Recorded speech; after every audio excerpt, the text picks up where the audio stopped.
You see, Node.js run on the V8 engine, and to support all the JavaScript features, they did not rewrite the V8 engine. Basically implemented some workarounds.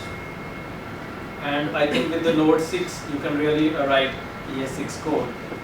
There's a website node.green. If you are in doubt, will my arrow function crash the node? Just visit that website. It has a check mark against the version of the node and the function properties it supports. Anything else? Linkage means many times I face a problem that getting some JSON response from backend. correct. Now there are certain nested objects. Maybe some object is not present in that, so that gives an undefined I was going to error. answer him. Anything other than exceptionality. That is like So this library gives you a safe getters and setters. This, do this. You are not sure object has this property, right? Do this.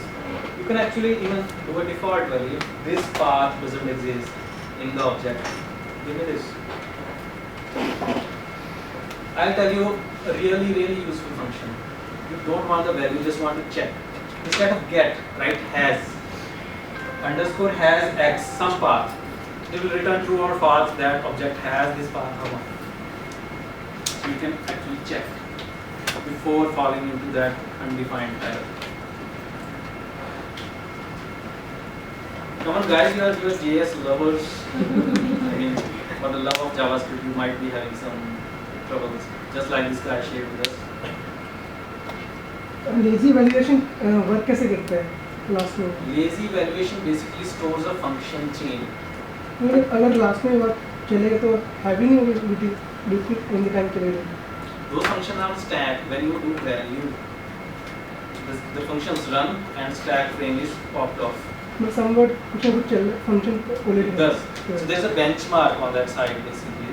Okay. The site I was talking about, the lazy evaluation, that guy has put benchmarks using for loops. So the traditional way versus lazy evaluation, you can see those millisecond benchmarks there. All right. Lodash is using the same, working the same bigger functions for us. We are using the same for loops and all those. Lodash is intelligent enough. If you are using on a browser, it will use a compatible thing. For example, in Lodash there is a utility is function, is string, is object, is array, is finite, is infinite, is instance of. There are a lot of checker functions, but they are implemented in a really type-safe way. For example, on I, instance of doesn't work with the new classes. You can do a type of and get a string if that string is a function. Okay, this object is a function. So Lodash has all that compatibility in it. So if you want to check, is this a function? You can write it on the backend, you can write it safely on the browser. It will safely tell you that thing is a function or not. Do we have a definition of the CPU usage? Because they are also doing the same ability for us. So do we have any CPU less usage? Yes, At the same because the guy who wrote Lodash is even smarter than me. He's done that in really nice way. And if I'm using his code for 50% of my task, half of my code is already optimized.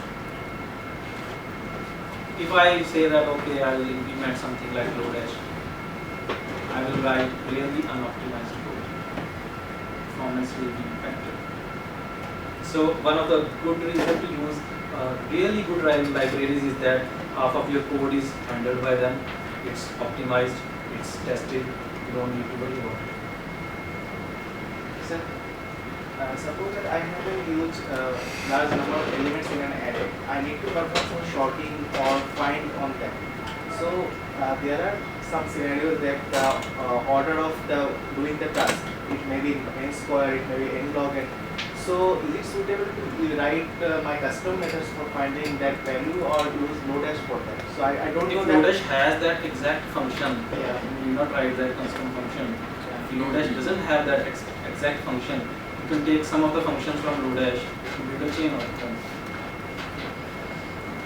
One thing is that if you are evaluating really large arrays in JavaScript, don't use streams. because you don't really want to load 1 million objects in your RAM. Right? You want to process 10 at a time or 1000 at a time. Use streams. So there is a library called highland.js, that is the stream cousin of Lodash. You can basically stream an entire MongoDB collection through it and do some function, and it won't consume any RAM. Done? Yes. More questions? Alright, thank you everyone. I think I need to hand it over to just one. So we can begin with our AngularJS Yeah. code workshop, right? Right.